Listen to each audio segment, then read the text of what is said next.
এটা খাওয়ার জন্য 10 কিলোমিটার পথ অতিক্রম করলাম। কি আছে এটার ভিতরে? আজকে সন্ধ্যাবেলা মনটা খারাপ ছিল, ভাবতাছি কোথায় যাওয়া যায়। ফাইনালি একটা ডিসিশন নিয়ে রওনা করে দিলাম ওটা ফুচকা খাওয়ার উদ্দেশ্যে। ফুচকা তো মেয়েরা খায়, ভাবতাছি এখন থেকে আমিও খাওয়া শুরু করে দিব।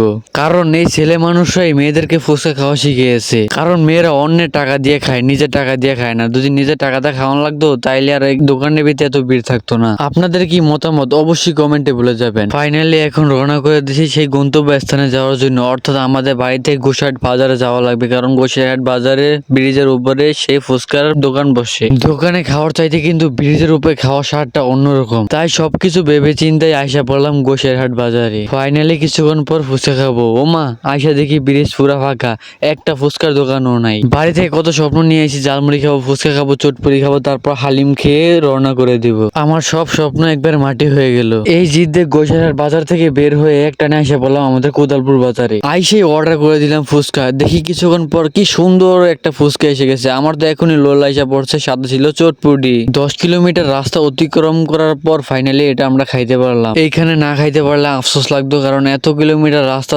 পাড়ি দিয়েছি কিন্তু ফুচকা খাইতে পারি নাই। ফুচকা খাওয়ার এই দুঃখে আমি চটপুরি নিয়ে বসে পড়লাম খাইতে। এটা খাওয়ার জন্য এত রাস্তা অতিক্রম করলাম, ফাইনালি এখানে এসে পাইলাম। কিন্তু আমি এখানে খাবো না, আমি খাবো এখানে চটপুটি। আমি এখানে খাওয়া দেখে আমার টিকটক করা শুরু করে দিছে। বলেন তো কেমনটা লাগে? তোরা টিকটক কর, আমি দিদা খাই, কারণ যে খাই তারই ভাবের নাম। আপনার কি মতামত অবশ্যই কমেন্টে বলে যান। আর যারা যারা এখনো দা জুবাইশ ইউটিউব চ্যানেলটিকে সাবস্ক্রাইব করেননি অবশ্যই সাবস্ক্রাইব করে দিয়েছেন এবং ফেসবুক পেজটি অবশ্যই ফলো করে যান। ইউটিউবের ডেসক্রিপশন বক্সে থাকা লিঙ্কে ক্লিক করে সোজা ফেসবুকে আসেন এবং ফেসবুক পেজটিকে ফলো করে যান। চটপটি খাওয়া শেষে অর্ডার করে ফেললাম ঝালমুড়ি। ঝালমুড়ি আইসা বললো এগুলো খায় এখন বাইর হইতে হবে। ঝালমুড়ি এমন একটা জিনিস যেটা মুড়িদা বানানো হয়।